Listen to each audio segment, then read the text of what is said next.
ശബരിമലയിൽ അയ്യപ്പസ്വാമിയുടെ പഞ്ചലോഹ വിഗ്രഹം സ്ഥാപിക്കാൻ സ്വകാര്യ വ്യക്തിക്ക് ദേവസ്വം അനുമതി നൽകിയ സംഭവം ഗൗരവതരമെന്ന് ഹൈക്കോടതി. തന്ത്രിയുടെ അനുമതി ഉണ്ടായിരുന്നോ എന്നും കോടതി ചോദിക്കുന്നു. മറുപടിക്കായി തിരുവിതാംകൂർ ദേവസ്വം ബോർഡ് സാവകാശം തേടി. ശബരിമലയിൽ അയ്യപ്പന്റെ പഞ്ചലോഹ വിഗ്രഹം സ്ഥാപിക്കാൻ അനുമതി ലഭിച്ചെന്ന് അവകാശപ്പെട്ട് സ്വകാര്യ വ്യക്തി പണപ്പിരിവ് നടത്തിയ സംഭവത്തിൽ സ്പെഷ്യൽ കമ്മീഷണർ റിപ്പോർട്ട് നൽകിയതിന്റെ അടിസ്ഥാനത്തിലാണ് ഹൈക്കോടതി ദേവസ്വം ബെഞ്ച് വിഷയം പരിഗണിച്ചത്. സംഭവം ഗൗരവകരമെന്ന് ചൂണ്ടിക്കാട്ടിയ കോടതി തന്ത്രിയുടെ അനുമതി ഉണ്ടായിരുന്നോ എന്നും ദേവസ്വം ബോർഡിന് നേരെ ചോദ്യമുയർത്തി. മറുപടിക്കായി ദേവസ്വം ബോർഡ് സാവകാശം തേടിയിരിക്കുകയാണ്.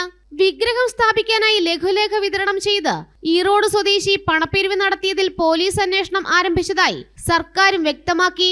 അതേസമയം അന്നദാന മണ്ഡപത്തിലും ശബരിമലയിൽ മറ്റിടങ്ങളിലും അയ്യപ്പ വിഗ്രഹം ഇതിനു മുൻപ് സ്ഥാപിച്ചതിൽ പണപ്പിരിവ് നടന്നിട്ടുണ്ടോ എന്നതടക്കം അന്വേഷിച്ച് അധിക റിപ്പോർട്ട് നൽകാൻ സ്പെഷ്യൽ കമ്മീഷണറോട് ഹൈക്കോടതി നിർദ്ദേശിച്ചു. കോടതി നിർദ്ദേശം അനുസരിച്ച് വെർച്വൽ ക്യൂ പ്ലാറ്റ്ഫോമിൽ വിഗ്രഹം സ്ഥാപിക്കലുമായി ബന്ധപ്പെട്ട പണപ്പിരിവിൽ മുന്നറിയിപ്പ് നൽകിയതായി ദേവസ്വം ബോർഡ് കോടതി അറിയിച്ചിട്ടുണ്ട്.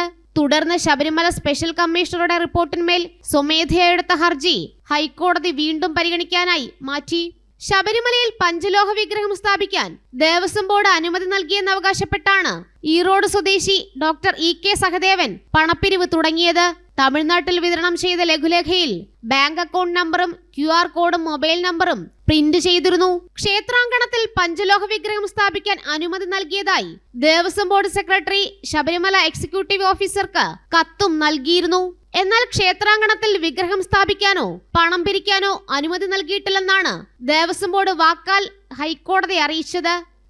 ജനം, കൊച്ചി.